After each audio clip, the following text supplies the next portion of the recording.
आपको अहम खबर देंगे। सक्खर की सेशन अदालत का मरियम नवाज को 10 मार्च को पेश होने का हुक्म। मरियम नवाज को जाती हैसियत में पेश होने के नोटिस की कॉपी बोल न्यूज ने हासिल कर ली है और इसी बारे में बात करेंगे। शाहिद अली हमारे साथ मौजूद हैं। जी शाहिद। देखिए, सूरत हाल ये है कि डिस्ट्रिक्ट एंड सेशन जज फिफ्थ जो है उसकी अदालत ने आज मरियम नवाज को बाज़ाब्ता नोटिस जो जारी कर दिया है। बोल न्यूज ने उसकी कॉपी हासिल की है।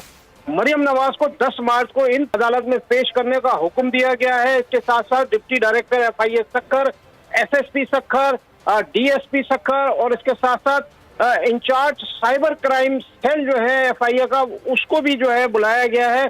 और मॉडल टाउन थाना लाहौर के SHO को भी नोटिस जारी किया गया है कि वो मरियम नवाज की यहाँ पर पेशी को यकीनी बनाए।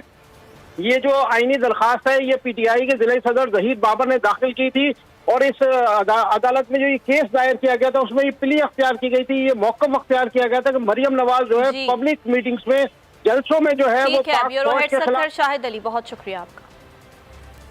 आगे बढ़ेंगे। भारतीय जासूस